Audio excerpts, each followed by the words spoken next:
What's up guys? Good morning. Guys, kwentuhan muna tayo regarding sa pagbablog guys. Kasi yung iba kasi guys, magkaroon ka lang ng channel. Ang tingin sa'yo mayaman na. Kasi inisip nila ang pagbablog ay madali lang gawin. Dali lang dali kumita.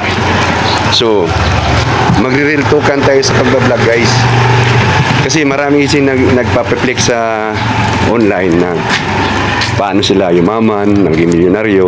Kaya pag once na nagbablog ka na rin, ganun kadali ang buhay ng vlogger. Hindi nila alam, milyon din ang vlogger sa buong mundo, milyon. Kaya tara, pag-usapan natin, pintuhan tayo dyan. Alright guys, nag-almusal muna ako guys bago natin ipatuloy ang kwentuhan natin guys regarding dun sa pagbablog. Okay guys, no, kasi ang iba kasi inisip nila pag vlogger ka, may pera ka na, di ba? Kasi marami kasing nag-piplex tulad ng Bugok TV. Di ba yung mag-asawa yung Bugok, yung tinitilan ng Bugok? Siguradong milyonaryo na yung mga yan. Kung TV lalo na, di ba? Number 1 siya. Kung papakinggan mo yung kwento niya, nagsimula lang siya sa cellphone na sira daw, okay, nanghiram lang siya ng cellphone dati, at ngayon nakakainggit talagang kuwan ako. Lalayo pa tayo? Elias TV, di ba? Si Elias, grabe ngayon si Elias TV. Yung mga Tagalog hindi ganong kilala si Elias, pero sa Bisaya guys, pati pasok pusa siguro kilala na si Elias. Siya yung trending ngayon, yung kumanta ng Saba ka diri, punta ka doon, na gano'n.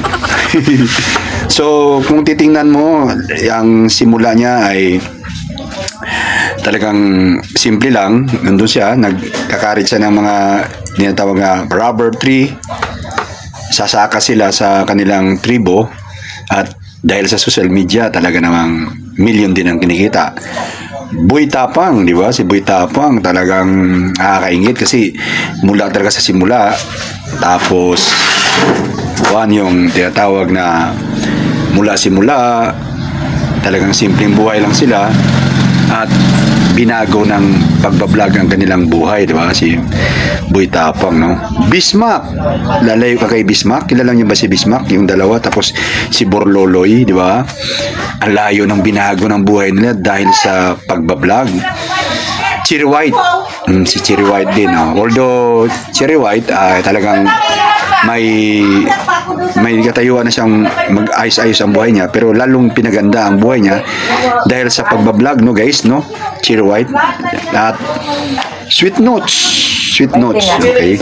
Bumili. Okay na, Sweet Notes, di ba? Yung Sweet Notes, biglang biglang putok ang pangalan nila. Grabe ang kakaingit. Talagang maganda naman talaga ang kanilang talent. Magaling naman talaga sila. Pero kung wala yung social media, ewan ko lang kung makilala yung mga yan. So, Sweet Notes, di ba? At yung huli ngayon guys, yung nagbigay ng viral na ang kulit na parang may bipolar daw siya, yung Vitalibs TV, yung foreigner na nangungulit sa mga parang nang babastos na hindi mo maintindihan, pero grabe yung followers niya, 1 million, di ba? So kung titingnan mo yung mga vlogger na yan guys, sample lang yan, marami pang ibang mga sikat. Kung titingnan mo yung mga vloggers na yan, grabe kaganda ng mga resulta ng kanilang mga karir bilang vlogger. Ngayon, dahil sa pinakita nilang kagandahang resulta ng kanilang pagbablog, ay grabing halos lahat ay nagbablog na. Halos lahat ng tao, halos magkasalubungan na kayo. Kanya-kanyang salita sa cellphone para lang may upload sa mga channel nila. Anyway, sa akin guys, ako naman ay isang tuldok na vlogger. Tuldok. Sa simula ng aking pagbablog guys, ay hindi ko inisip na may kita yan. Kasi kung titingnan nyo yung aking channel guys, ayan channel ko, ayan. Tingnan mo yung first video ko guys. Sabi ko, ano yung YouTube? Sabi ko, ano ba yung YouTube? So, hindi ko alam yun kasi medyo may edad na ako guys eh. So, hindi ko alam. So, pinag-aralan ko yung YouTube. Ngayon, sabi ko dun sa anak ko, gawan mo ako ng channel. Ano ba yung channel na yan? So, tapos nung ginawa niya ako ng channel, ilang buwan akong hindi nag-upload ng video kasi hindi ko alam. Hindi ko alam mag-video eh. Hindi ko alam mag-upload. Tapos wala din ko alam sa cellphone na may camera kasi ang mga mayaman na nakakabili dati nagsimula yung vlog na yan. So ngayon, ang una kong in-upload, nakita ko kasi sa FB na may tinatawag na ayun dyan yung nagbukas ng binili niyang gamit. So ang tawag doon unboxing. So guys, unboxing yung una kong in-upload para hindi makita yung mukha ko kasi nahiya ako eh. Kasi nga, yung alam mo na, nakakahiya kasi magsalita sa harap ng camera. So, unbox. Pagka pa-upload ko, tinry ko lang i-upload. Tapos nung na-upload ko guys, na-upload naman siya. Na-upload siya, tapos hindi ko na sinundan ng 6 na buwan siguro yun. Hindi ko siya, pinabayaan ko lang kasi hindi ko nga naintindihan yung tinawag na YouTube channel. Hanggang sa nagkaroon kami ng tinatawag na COVID kaming lahat. Nung na-COVID kaming lahat at inisip ko mamamatay na kami. Kasi na hindi naman lahat, ang kami magpamilya na positive kami ay 3. Okay guys, nag-positive kami. Excuse me. 3 kami nag-positive at inisip ko ng panahon na yun ay katapusan na namin. So, nung nangyari na nandun kami na quarantine kami sa bahay namin, kasi yung bahay namin hinarangan ng barangay. Hinarangan kami, hindi kami pinalabas lahat ng pamilya ko kasi nag-positive ngayon 3 kami ng anak ko, ako at saka yung anak kong 2. So, nung panahon na yun, grabe yung yung tinatawag na trauma guys ba, trauma. So, yung trauma ko, grabe.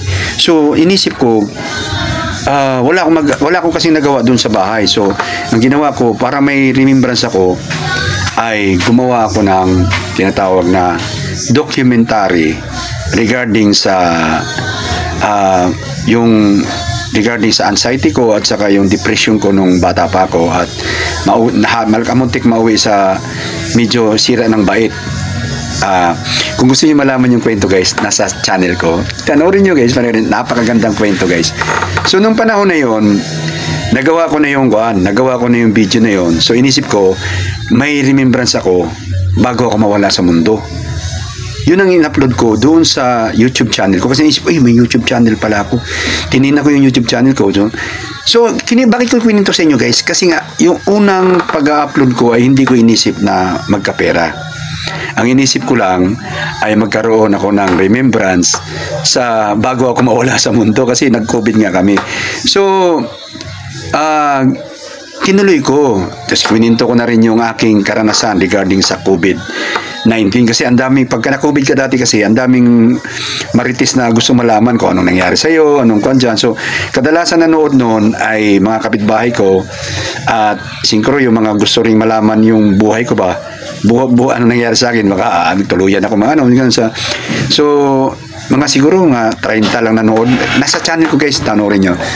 So nung tinuloy-tuloy ko, ang aking subscriber nun ay 10 piraso. 10 piraso. Yung mga anak ko hindi ko subscriber eh. Yung asawa ko hindi ko subscriber rin. Kinuha ko lang yung cellphone niya para pindutin yung cellphone niya para maging subscriber ko. Pero ako nag-subscribe sa asawa ko, kaya galit na galit yung asawa ko kasi ayaw niya makita ko yung mukha ko sa camera. Ayaw niya, kaya hindi niya pinapanood, hindi siya nanonood sa mga video guys ng asawa ko. So mga number 1 na basher ko yung pamilya ko, ayaw nila akong mapanood kasi siguro nakikrinsihan sila sa akin. So yun ang una kong purpose guys, na hindi ko gusto, ayaw kong kumita. Hindi ko alam na may kita ang YouTube. So, nag-upload lang ako ng video. Walang nanonood. Siguro pinakamarami na yung 10, 11, 15. Lo, pag nakita ko yung video ko, may 15 nanood. Lo, may nanood na 15. Gumaganon-ganon ako. Yung pala, yung nanood nun, pinsan ko, yung isa kong kapatid sa Ilocos, sa Abra, na nanood minsan sa mga video ko. Pero, kumbaga, out of respect na lang yun para lang may masuporta. So, hindi ko inisip na magkakaroon ng tinatawag ng view na aabot na 100. Kaya lang minsan isang beses naisipan ko, ba't parang namin nanonood ng regarding sa yung bang nagtuturo, nagbibigay ng impormasyon. So naisipan kong ibahagi ang aking karanasan bilang security guard. Okay guys, nakikita niyo patigil-tigil ako na may bilang bumibili sa tindahan ko. Isa yan sa mga pag-uusapan natin later on sa ating video guys, no? Yung struggle ng mga vloggers. So, ngayon guys, tuloy natin yung kwento ko. Na-share ko yung tinatawag na paano i-execute yung interview ng security guard. So, pag-upload ko, hindi ko na makakalain na kuhan. So, pag-upload ko, alright guys, pasensya na kayo, tigil-tigil tayo. So, pag-upload ko guys, doon regarding sa pag-security guard, ay isang araw lang, umabot ng 50 ang view.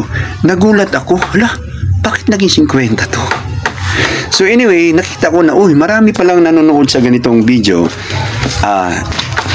Tinutuloy-tuloy ko yung i-upload. At yun na nga, nangyari ay, yun ang parang tinatawag na tumatabo na video para sa akin, yung mga tungkol sa security guard. Anyway guys, so lahat ng video ginawa ko, nagmukbang ako, sumayaw, kumanta. Puntahan niyo yung channel ko. Puntahan niyo yung channel ko guys.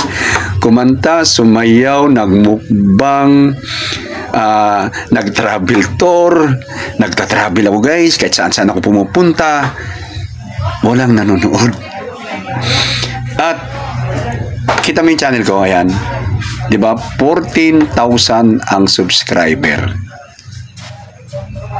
Ang akala ng iba, ginawa ko lang ng mga ilang buwan yan. Hindi guys. Yung 14,000 na subscriber na yan ay 6 years in the making. 6 years yan lang inabot ko. At yung ibang subscriber dyan ay out of respect. Tulad yan, magkikita kayo, mag-uusap, may channel ka pala, sige, subscribe ko, pero sa totoo lang, hindi nanonood yan. Kaya, kahit 14,000 ang subscriber mo, ang nanonood sa mga video mo, ay yung pinakamalaki ng manonood ay 100 mahigit, 200 mahigit. Okay guys, 200 mahigit, 100 mahigit ang nanonood. Pero, yung ibang channel ko, lalo na yung travel vlog ko, walang nanonood talaga. Okay guys, walang nanonood. So ngayon, masasabi nyong madaling mag-vlog. Sa FB naman, nakita ko yung reels. Hindi ko rin alam na may kita dyan. So, nakita ko lang na maganda to sa publicity ba. So, hindi ko rin alam paano mag-upload dyan. Tinuklas ko lang siya. Pero nalaman ko lang later on na sa totoo, may kita din pala dyan. Kaya lang hanggang ngayon talaga, pati sa YouTube ko, hanggang sa FB page ko, ni singkong duling, hindi ko pa natitikman. Hindi ko alam kung tama ba yung mga settings na ginawa ko kasi wala akong alam talaga dyan guys eh. Gusto ko lang ipaalam sa inyo na hindi ganun kadali. Nakakainggit lang talaga yung iba. At sigurado ko na yung iba ay binigyan talaga ng regalo ni Lord. At napapansin ko rin na medyo yung mga kabataan ba, yung mga kabataan na vloggers yung umuusbong. Yung tulad ng edad ko, mukhang malabo na siguro din. O kaya kung mayroon man nakatsamba, ay pwede nilang makakakuan. Pero kadalasan kabataan. Kadalasan medyo may kabataan. So, alam nyo guys, sasabihin ko sa inyo kung madali bang mag-vlog, hindi. Ang hirap. Yung paggawa mo pa lang ng video guys, tulad nan, may sports din pala ako. Sa playlist ko guys, ayan, playlist ko, ayan, playlist. May nakalagay mo, tingnan mo yung playlist niyan guys. May pasyal, may foods, may Security Guard Matters. Basta may mga playlist ako dyan. Ayan o, kita mo. Nakita nyo yung playlist ko dyan. Ayan o. Binubukod-bukod ko kung gusto mo manood ng mga pasyal, informative, ganon. Pero pansinin nyo, ang kadalasang maraming viewers ko ay yung Security Guard Matters. At ang video ko guys ay hindi ko yung tinatawag na yung bang walang mga ganong effort na mga ilaw-ilaw, mga cameraman, lalo na sa script, wala akong script. Kung ano yung nasa isip at puso ko, yun lang yung sinasabi ko sa camera. Tulad ngayon, nag-uusap tayo, yun lang yung gusto ko lang ipahatid sa inyo na hindi madaling mag-outstand sa pagbablog. At ngayon, yung pag-edit ng video guys, lalo na yung mag-i-edit ka ng video, umabot talaga ng maiksi siguro 1 oras, pinakamahaba 4. Bakit? Kasi yung mga cellphone na gamit ko hindi naman mamahalin, lalo na yung mga luma kong cellphone. Ito pa, ayan. Ang babagal nito guys, yan ang una kong gamit. Itong gamit ko ngayon, bago na yan, pero ang babagal ng cellphone na to, ginamit ko, grabe. Tapos ito na nga, pag gumawa ko ng content, tulad ngayon, gumagawa ko ng content, nasa tindahan ako. Kasi nandito naman talaga ako palagi, kaya dito ako gumagawa. Habang nag-i-edit ka, napuputol yun. Intense na intense yung edit mo, napuputol yan. May bumibili, may guwan. Tulad ngayon, nagbablog ako, may bumibili, napuputol. So, yun ang struggle nating yung paggagawa ng content. Sa pangalawa, yung paano mo i-establish yung kwento na maging interesado yung tao. Ganun mo mag-isip ka. Nakakatuyo ng utak talaga. Tapos, isa pa tong grabe yung edit mo, grabe yung isip mo, grabe yung mga pag-upload mo ay ginawang copyright ng YouTube. Di mo alam kung saan banda, nagkukuhan ganun. May mga magagaling din kasi sa pagkuhan yan. Alam nila yung paano gawin yon. Grabe guys, napakabusisi talaga. Napakabusisi. Kaya akala, yung kapatid ko ng nurse, nakikita niya, kuya, ang laki na siguro nakita mo ng channel mo. Siya, natatawa ako. Anyway guys, bakit ko tinuloy-tuloy pa rin kahit alam kong wala nanonood sa mga video ko? Ayan, tulad ng travel tour na yan. Yan, travel. Wala nanonood eh. Ang ganda pa naman sana ng mga video na yan kasi informative at saka makikita yung lugar. Pero wala nanonood. Anyway, bakit ko timutuloy-tuloy pa rin akong nag-upload ng video kahit na alam kong hindi na ako kikita sa tanggap ko na hindi ko kikita. Kasi guys, na-amaze lang ako sa YouTube kasi nga kung ang mga video ko ilalagay ko sa cellphone, personal usage ko, napupuno kasi yung cellphone o kaya yung laptop natin. Samantalang sa YouTube, hindi napupuno. Kahit anong ilang video ng i-upload mo, tuloy-tuloy lang siya, nandun lang, naka-inbox lang siya. So, pwede mo siyang balikan after ng ilang years para makita mo yung remembrance mo. Isa yun sa mga dahilan bakit tuloy-tuloy ang pag-upload ko sa YouTube kahit wala nanonood sa mga video ko. Bahala kayo, nanonood ko hindi, basta remembrance ko. Pangalawa, baka sabihin nyo, ipokrito akong tao na ayaw kong kumita. Siyempre gusto kong kumita. Ang pangarap ko nga lang naman, makapag 10,000 pesos lang ako a month. Masaya na ako 5,000, masaya na ako kung mayroong magaling kita. Kaso lang, hindi talaga ako nakakatikim na gano'n kasi yung ibang viewers nanonood ng video tapos hindi tinutuloy. Pangalawa, yung mga advertise natin, ini-skip nila.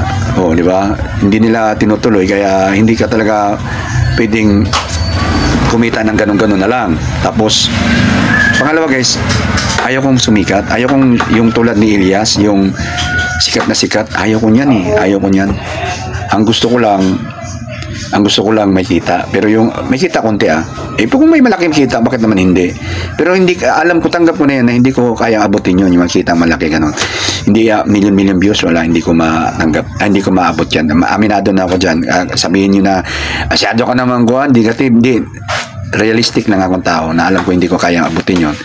So, ang gusto ko lang makatikim ng konting guwan, yung tinatawag na kita, pero ayaw ko ng sikat na sikat. Ayaw ko ganun. Kasi alam ko naman hindi ko maaabot yun, yung sikat na sikat. Kaya lang, wag sikat na sikat ka, hassle eh. Masyadong hassle yung makitungo ka lang ng mali doon sa tao, lalo na kung wala kang hindi masama pakiramdam mo, tapos may tumawag, isipin, nabiro pala to sa personal, ganun. Kasi marami rin akong sikat na mga tao na nakatagpo na inisnaban ako, guys. Inintindi ko na lang kasi siguro inisip ko baka wala sa kondisyon, inisnaban ako. So inisip ko, pangit, ang hirap pala pag sikat ka kasi hindi mo ma-please ng tao, tsaka hindi ka rin gusto ng iba.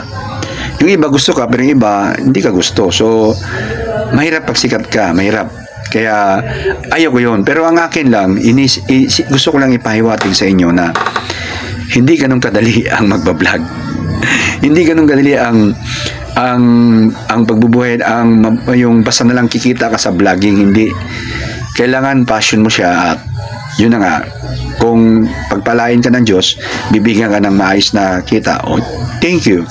Pero ang pinaka number one purpose mo sana ay nga, hilig ko kasi ako inisip ko, may sarili na akong channel hindi na ako kailangan pumunta sa channel 2, channel 7, channel 5 kasi ang tagal ko nang pumupunta sa mga channel na yan, nag-audition, hindi ako pinapansin Yan si Pokwang, kabatch ko yan sa Clown in a Million. Isa ako sa mga tumaray dyan, Pokwang.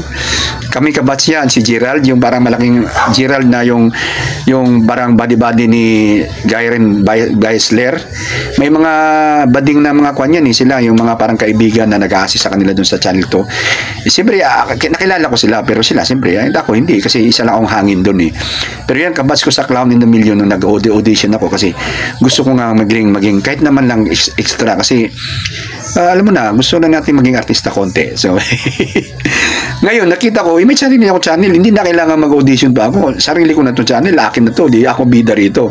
So, isa yan sa mga dahilan na may vlog, nagbablog ako. At kung mayroon mang kita ay thank you. Pero guys, sa totoo lang, hindi ganun kadali.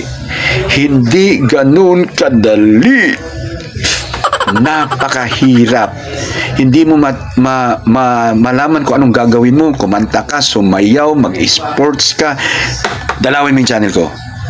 Lahat nandyan ng timpla. Sumayaw, kumanta, nag-sports, nag-mukbang, lahat wala. Negative lahat. Unbox.